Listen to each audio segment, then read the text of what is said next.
Hi boys and girls, and this week we are going to be working with our watercolors, and so let's do a quick recap on how to do dry brush technique. Let's look at our setup. I have got my watercolor just like you have at school. I have got my size 0 and my size 2 brush. I'm sticking with using these because I know that you have these same brushes at home. If you have bigger brushes, then you are welcome to use them. Use a big brush for big areas, small brush for small areas and details. I have a pencil and a pencil crown, which I'm going to use for drawing, and a eraser. We don't have dropper bottles like this at home. If you do have one, you can use it. If you don't have one, then you need to have 2 glasses of water, and the one glass you keep strictly for cleaning your brush, and it's going to get really dirty and disgusting, and the other one you keep as clean, mixing water. So when you want to mix a new color, you're going to take water from your clean cup and use that for mixing your colors. They won't get muddy and dirty, and you keep the other one for cleaning. So remember which one is which. Let's have a quick recap on how to do dry brush. I'm going to take some clean water and I'm going to activate my paint. I'm going to be using pink paint today. So I'm not going round and round. I don't want to do that. Stroking the cat gently and smoothing my brush as I go. And because I'm going to use quite a lot of pink, I'm going to put some on the side here.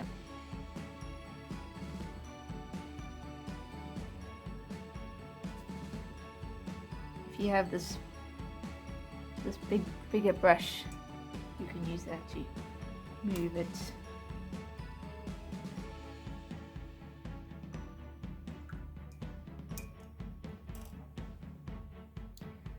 Alright, and I'm going to add some water. I'm using my clean water, and I'm going to add some water to my pink. If I want light pink, then I add more water. Alright, I've got some pink paint.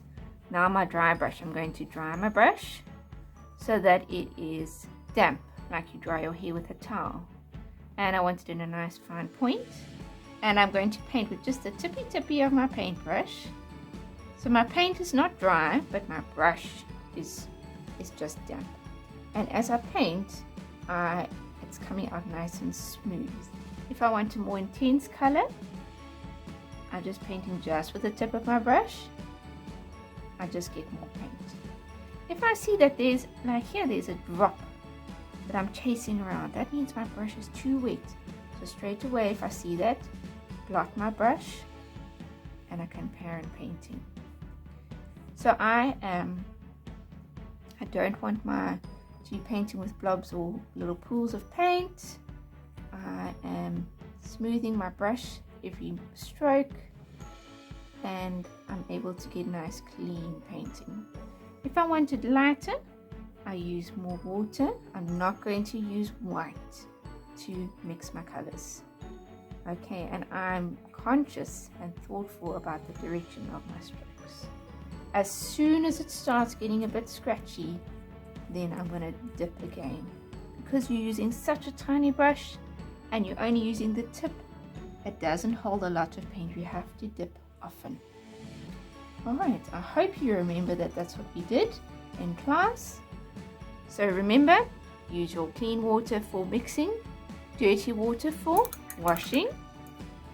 We don't want to tap because it sprays water and dirty paint everywhere and can go on our work.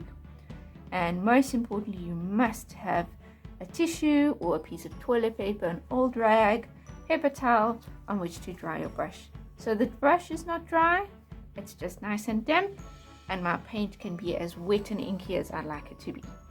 Right, go on to the next video. We are going to be doing some learning how to paint some flowers this week for Mother's Day.